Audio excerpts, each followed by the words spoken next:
are 2 days from the NFL draft, and the Atlanta Falcons have a lot of rumors swirling around them right now. And in this video, I'm going to break down everything you need to know pre-draft process and before the draft starts. Now, big news for today, Kirk Cousins showed up to the voluntary training or voluntary practices, so to speak, that the Atlanta Falcons were having, voluntary workouts.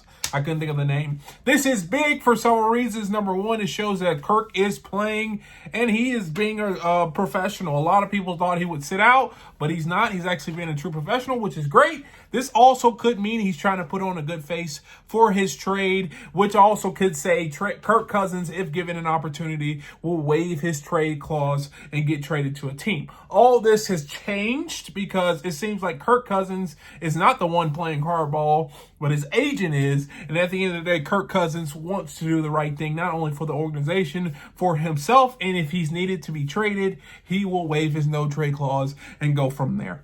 Other big news pertaining to the draft, apparently the Atlanta Falcons have been playing chess, while everyone's been playing checkers. There has been a new team that has emerged to be a trade candidate for the Atlanta Falcons, and that is the Houston Texans, in need for an offensive tackle. Now, we've heard for the last 2 or 3 weeks that the Atlanta Falcons actually would be keen and would try to take a tackle with a number 15 pick if it is available. And because of that, we've seen more and more teams be linked to get aggressive to trade up for offensive tackle. And more specifically, the Houston Texans said they are interested in getting a high character tackle, something that could be available on the draft board when the Atlanta Falcons draft. And so because of that, I don't know if Terry Fontenot is legit thinking about getting a tackle, which I think he is, but I also think there is something in the back of his mind saying if we have to trade back for a team wanting a tackle, we will definitely do that. So big news there. The more we go along, the more we see an opportunity for the Atlanta Falcons to trade back and get additional capital, maybe a third-round pick, something that they need this year. Now, moving on to the big board, I'm going to flash my big board, what I thought was my big board a few days ago. This is what I said with the big board was, and it was Jalen Walker, Mimbu, Kelvin Banks, Michael Williams, Donovan Ezaraku, Malachi Starks, and Mike Green. Now, I want to show the big board that Jay Ben is, and he's a person that I think is a reliable insider, says that the Atlanta Falcons have solidified and finalized going into the draft for their first round pick. As you can see here, it is Jalen Walker, like I said, the tackles, Michael Williams, James Pierce, Malachi Starks, and then Mike Green. So I was very close, actually. I flipped Donovan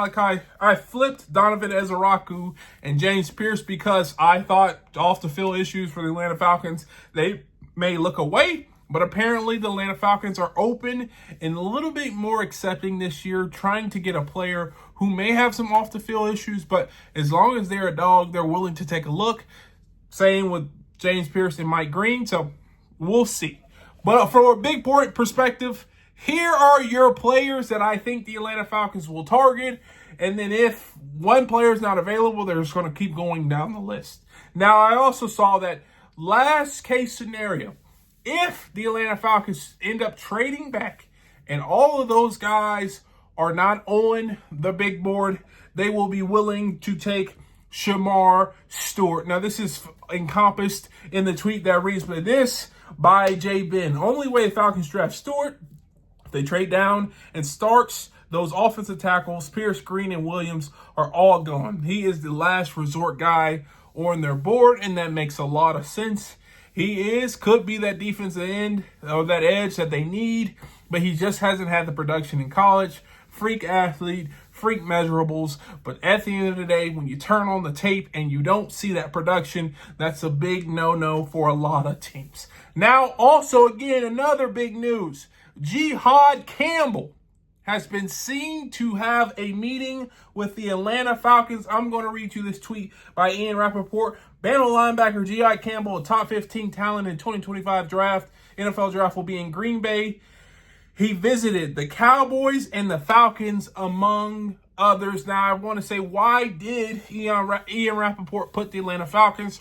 Because I think that is a potential for the Atlanta Falcons to end up drafting G.I. Campbell. Let's just say a scenario like this. What if the Atlanta Falcons move back maybe to 18 or 20, get another pick, and then honestly move up in the late second round, maybe back to the first round to get G.I. Campbell? Can you imagine a team with James Pierce and G.I. Campbell for the Atlanta Falcons? That's something that will be extraordinary. And we know Terry Fontenot is all about moving up in the second round. That's something that I can see ideal and something I can see happening, but also something that I can see that will help benefit the Atlanta Falcons going forward. If the Atlanta Falcons are able to get G.I. Campbell and James Pierce or even Michael Williams, that is an extreme win. And if the Atlanta Falcons have these players on their team, go ahead, put them in. They're making the playoffs. Now, one more thing I want to report. Atlanta Falcons GM Terry Fontenot will be in the media tomorrow, a day before the draft. It's interesting that Raheem Morris is not talking to the media. I don't know if he's scared. I don't know if there's other moves to be made, but I just found that was an interesting note. Why is Raheem not talking? Maybe he wants to put all the focus on Terry. Who knows? But those are the big updates for today. And as we prep for the NFL draft on Thursday, tomorrow, I will give you my final evaluation on who I think the Atlanta Falcons will draft. Right now, today, I think it's between Michael Williams and James Pierce Jr.